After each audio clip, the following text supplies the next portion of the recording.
আরেকটা রবিবারের বিকেল তোমাদের সাথে শেয়ার করতে চলে এলাম। জানো তো, আমরা দুজনেই রবিবার হলে বাড়িতে থাকতে পছন্দ করি না, একটু কোথাও হলেও একটু ঘুরে আসতে পছন্দ করি। তো সেই দিনকে সানডেটাতে আমরা একটু দেরি করেই বেরিয়েছিলাম বিকালে। তো ভাবছিলাম ফার্স্টে কোথায় যাব, তারপরে ভাবলাম যে না, মামনির জিমের জন্য একটা টি শার্ট আনতে হবে, তো সেই কারণে আমরা গেছিলাম হচ্ছে বিশাল।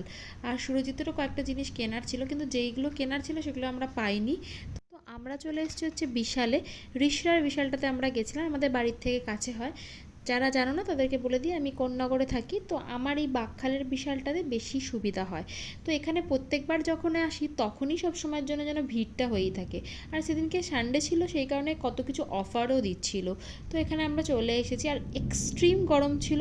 তোমরা আমার হালাত দেখলেই বুঝতে পারবে, একটু পর থেকে তোমরা বুঝতে পারবে যে কি হয়েছিল এক্স্যাক্টলি। তো এখানে আমি কালেকশানগুলো দেখাচ্ছিলাম। আমার না হঠাৎ করে যেহেতু ঠিক হয়েছিল যে ওখানে যাব, এবার হঠাৎ করে গেলে না, আমি কোনো কিছু যদি মাইন্ড সেট আপ না থাকে আমি কিনতে পারি না। এই কুর্তিগুলো দেখছিলাম, গরমে পরার জন্য খুবই সুন্দর, এগুলো শর্ট কুর্তি। আমি এরকম শর্ট কুর্তি পরতে খুব ভালোবাসি। এগুলো 149 করে প্রাইস ছিল, ভীষণ সুন্দর, পিওর কটনের ছিল। আর তারপরে দেখছিলাম হচ্ছে এখানে যে প্যান্টগুলো রয়েছে বাড়িতে পরার, টি শার্ট সব কিছু ছিল, এগুলো সেলে ছিল। ওই 100 থেকে 300-র মধ্যে সব কিছুর প্রাইস ছিল। আর এইখানে টপগুলো দেখছিলাম, এই টপটা আমার পছন্দ ছিল, কিন্তু এটা একদমই সামার অ্যাপ্রোপ্রিয়েট নয়, সেই জন্য আমি নিইনি। তো আমি কী নেবো সেটা বুঝতে পারছিলাম না। সুরজিৎ আমাকে বলছে কিছু একটা নাও, আমি তো বুঝতেই পারছিলাম না যে কী নেব। তো আমি কয়েকটা শার্ট দেখছিলাম, বাট শার্টের কালেকশানগুলো আমার খুব একটা ভালো লাগেনি, সেজন্য নিইনি। আর এই রকম ফুল স্লিভস আমি গরমে একদমই পরতে পারি না, সেজন্য খুব কষ্ট হয়। আর সুরজিৎ বলল ঠিক আছে চলো, তোমাকে নেক্সট দিন তাহলে জুডিও নিয়ে যাবো, ওখান থেকেই তাহলে কিছু কিনো, যখন এখানে কোনো কিছু পছন্দ হচ্ছে না।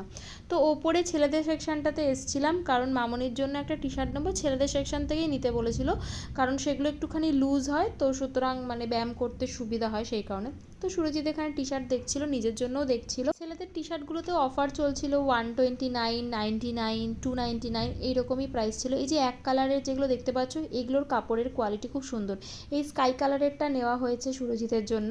আরেকটা নিয়েছি হচ্ছে পাশের যে সি গ্রিনটা দেখলে, ওটা মামুনির জন্য নিয়েছি। এই এক কালারেরগুলো বেশ সুন্দর, মানে কাপড়টা খুব সুন্দর। আর ওখানে আমি পার্পেল কালারটা দেখাচ্ছি, ওটাও সুরজিৎকে নিতে বলেছিলাম, তো ওটাও নিয়েছিল। তো আমি তারপর জুতো আর ব্যাগের সেকশনে চলে গেছিলাম। এই জুতোটা আমার খুব পছন্দ হয়েছিল, আমার পায়ে মেবি মানাচ্ছিল, তোমরা জানাবে এটা মানাচ্ছে কি না, কারণ আমি এটা নিইনি। যদি তোমরা বলো তাহলে আমি নেক্সট দিন গিয়ে অবশ্যই নিয়ে আসবো। আমি পরে ভাবছিলাম যে যদি নিয়ে আসতাম তাহলে ভালো হতো, তো ওটা নিইনি। তবে এখন আর কোনো ওয়েডিং সিজন আমার সেরকমভাবে ইনভাইট নেই বলেই আমি কিনিনি, কারণ ওটা নর্মাল ডেতে পরতে পারবো না। আমার বিশালে জুতোর কালেকশন খুব ভালো লাগে, কিন্তু এখানে সেরকম অত স্টক ছিল না। এ দেখো, এই নিউ কাটটার কথা আমি বলছিলাম, এটা আমি আগের বারও দেখেছিলাম, সেই সময় তো আমার সাইজ ছিল না, এই সময় তো আমার সাইজটা ছিল না, যদি থাকতো আমি নিয়ে নিতাম। দেখো ওপরের এসিটা কাজ করছিল না, আর আমার অবস্থা দেখো, আমি মানে পাগল হয়ে যাচ্ছিলাম দুজনেই, এত এক্সট্রিম গরম। আমাকে দেখো আমি কী পরিমাণে ঘেমেছি। তারপরে ওখান থেকে আর মানে মাথা খারাপ হয়ে গেছিলো, আমি নিচে চলে এসেছিলাম, ভাল লাগছিলো না। আমি সুরিতকে বললাম চলো তুমি বিল্ডিংয়ে দাঁড়াও। ও একটা লাইনে দাঁড়িয়েছিল, আমি একটা লাইনে দাঁড়িয়েছিলাম। এরকম কারা কারা করো, প্রচণ্ড যখন লাইন থাকে আমরা কিন্তু এরকমই করি। দেখো এখানেও আমি এক্সট্রিম ঘামছি। আর তারপর আর একটা ফানি জিনিস তোমাদের সাথে শেয়ার করি। আমার হঠাৎ করে এটা দেখতে দেখতে হঠাৎ চোখ পড়লো একটা সানগ্লাসের জায়গায়। তো এই সানগ্লাসটা কে পরে ভাই, আমি জাস্ট ভাবছি এরকম সানগ্লাস কে বানিয়েছে, আমি জানতে চাই, আর কেই বা পরে এরকম সানগ্লাস।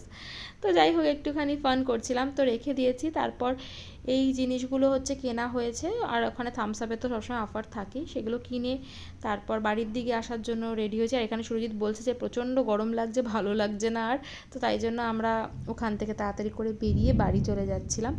তো ব্লগটা এখানেই শেষ করছি, তোমরা জানিও তোমাদের কীরকম লাগলো। টাটা।